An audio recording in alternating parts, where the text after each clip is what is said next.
And welcome back to Inside Hoopsteria. Today we are talking about round 2 of the tournament. We're doing some more previews as this is day 2 of the tournament. So let's go ahead and let's jump into it. And so let's first take a look at the bracket and start with the East region as we got Oklahoma versus SMU. That's going to be the first game of the night. And so let's start with SMU and just really the keys to look for from them. And so I think that it starts first with their star player here from the first round, and that is going to be Cam Jones. I think that he was fabulous in the first round with his 16 points, 5 rebounds, and 2 assists. And so if SMU is going to advance, he's certainly going to have to play well. And also, too, with what they got from Washington as well with the 12 points and 12 rebounds and the 3 assists, I think he's going to also have to be a compliment here to Cam Jones if this team is going to advance. And so I think some of the key stats to look for with this team, 71.4% from 3. And so they were phenomenal shooting the basketball from deep, and 51%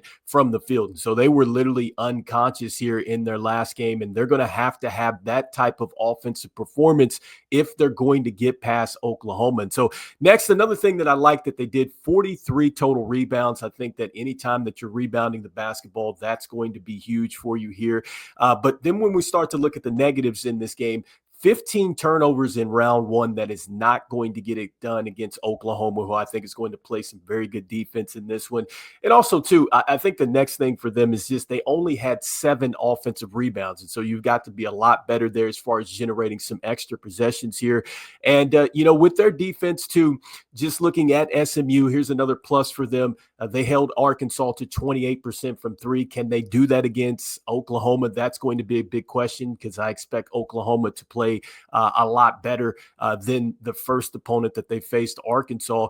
And I will give them some credit. Look, 42 second half points, not bad for them. I think that they're going to have to maybe step it up some more and play a little bit better of a second half if they're going to beat Oklahoma. And so with that being said, let's go ahead and look at Oklahoma now and looking at the keys for them. And so, look, I think it starts with the man, the myth, and the legend here, Suno Chapa. I think that he's going to have a big game if this team is going to advance. He had 24 points. He had 2 assists. Now, what I didn't like from his performance was the 4 turnovers, and so he's going to have to cut that down.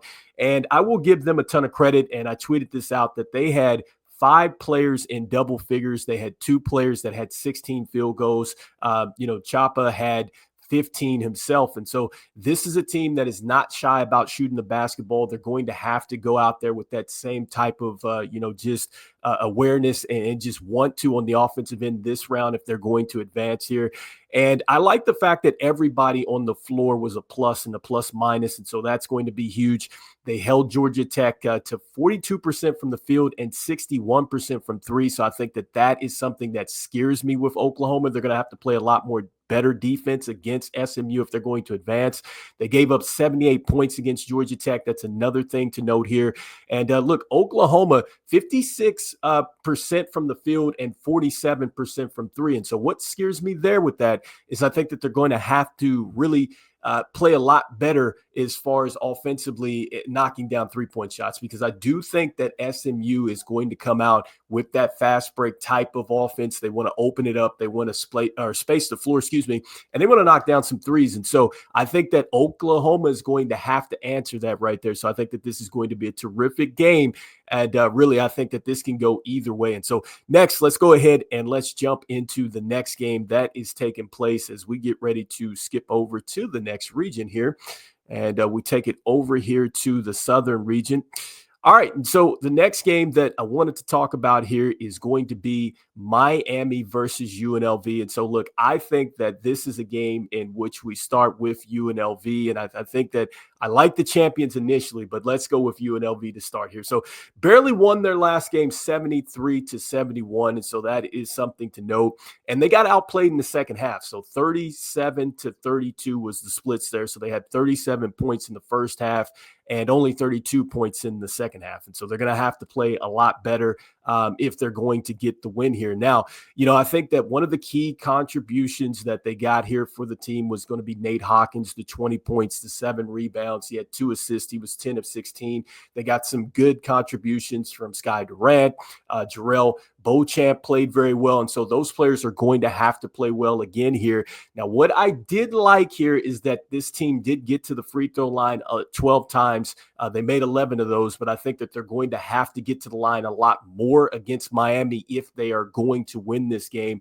And I think also, too, really, I didn't like how they fouled a lot against Washington State. I didn't like that at all. They sent Washington State to the line 14 times, and they really didn't make them pay. And I think that that's how they escaped. You're not going to be able to do that against Miami, which we're going to talk about here right now. And so with Miami, they won in their first round game 78-71. And so, I think the one thing that I liked about them is that they played even. 39 points in the first half, 39 points in the second half. I think the consistency, that shows you what a championship team does. And so because of that, I'm betting on them. And I know they didn't have the greatest season. Who cares? When you get to Hoopsteria, it's 0-0. So far, they're 1-0. I think that they're on pace to be 2-0 here, but we'll see what happens.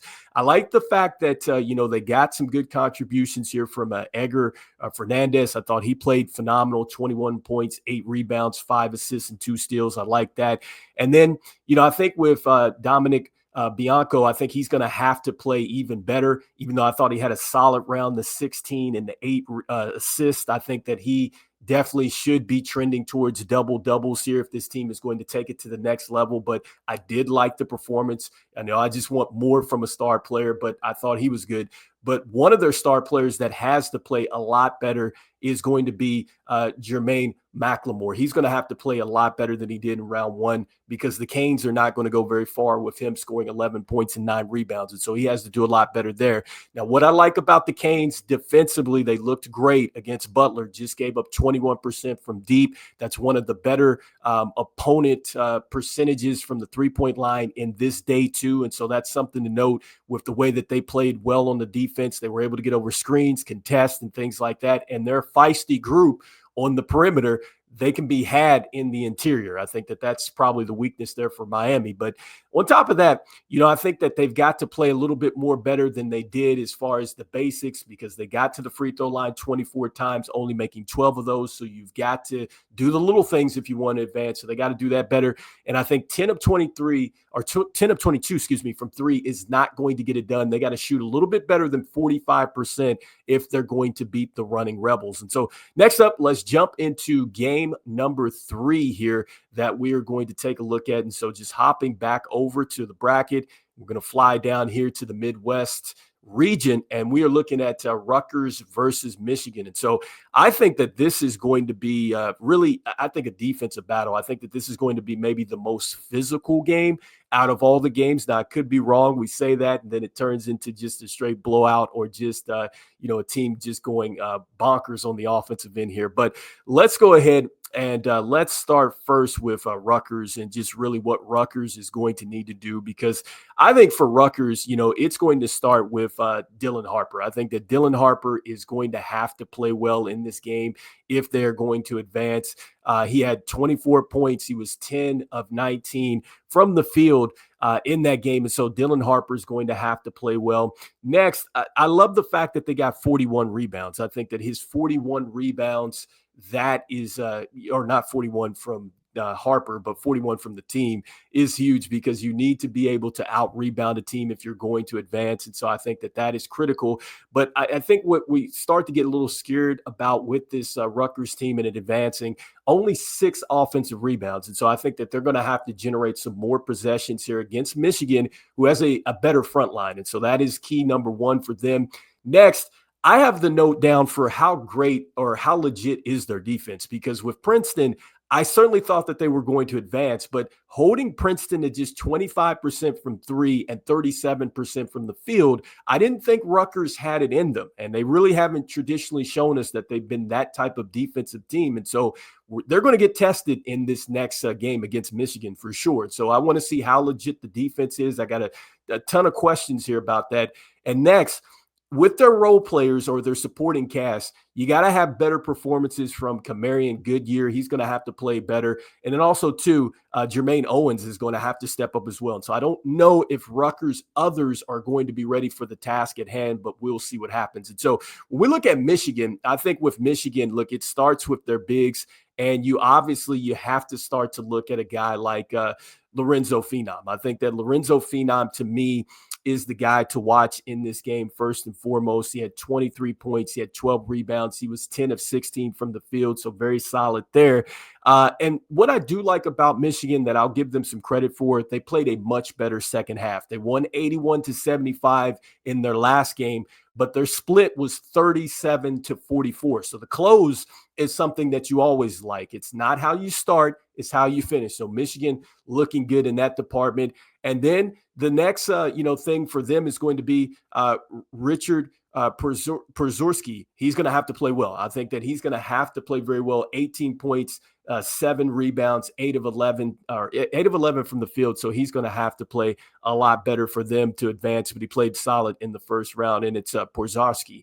And so also, lastly with them, so when we look at the things that I don't necessarily like, only 22% from three and just 4 blocks. And I think that those 4 blocks are critical because I think Rutgers, look, they're going to certainly attack, I think, the chest of Michigan. And so expect for them to kind of get downhill and things like that. Michigan is going to have to turn them away, or else I could see Rutgers getting this done here today. And so next I want to go into the last game, and that's going to be Wisconsin versus San Diego State. And so, look, I think we start here with Wisconsin and what they have. And so I think it definitely starts with their freshman here in Donovan Bird-Colliver. And so I think Donovan Bird-Colliver is going to be huge again in this game.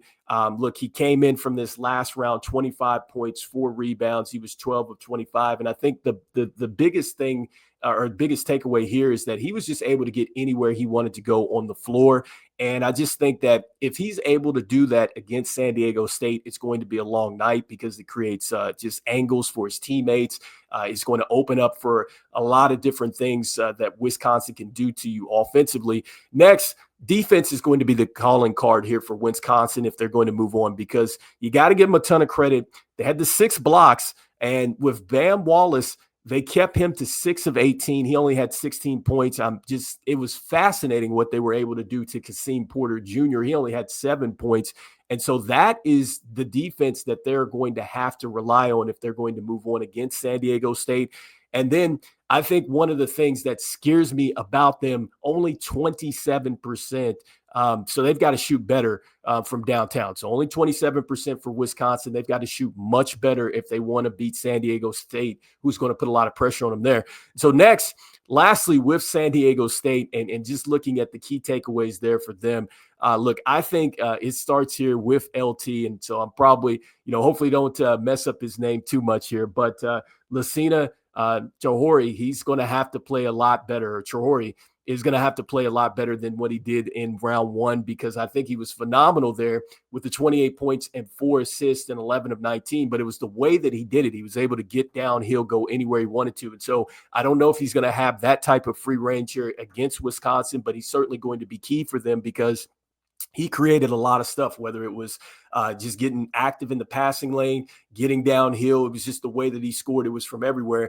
Expect a lot more resistance there. And then also, too, with Jod Plods, I think he's going to have to play a lot better in this game, too, as well. 16 points and 11 rebounds. Don't get me wrong. He was solid, but I think that both of those players are going to have to step up a little bit more, because I do think Wisconsin defensively in round 1, they showed us something. I think that that's going to transfer here to this round 2, but we'll see what happens today.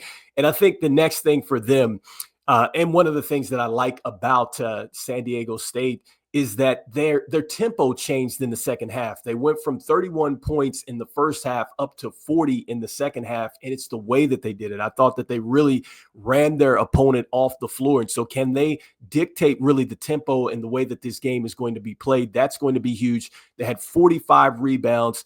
And then I think lastly, for the things that they're going to have to get better at, only 33% from 3. I think that they're going to have to step it up a little bit more because, look, I think if you do that, you really are going to put Wisconsin in a tough situation, because UNC was not able to really expand the floor like that. I think that the floor really shrunk in a lot of ways for them. And so San Diego State University, I think, can take that away from Wisconsin and what they want to do defensively. And so they need to knock down that 3 ball. And also, too, Another thing to note with them, and lastly, they're going to have to block more shots because I do think that Wisconsin is going to try to get inside a little bit more. Only 2 block shots for San Diego State University. And so anyway, let me know what you guys are thinking in the comments here about round 2, just previewing these 4 games out there. Make sure that you stay locked in across the network as we get ready for these 4 games to take place today. And as we always say, look, see the game and be the game. I will see you guys on the next one. All right, peace.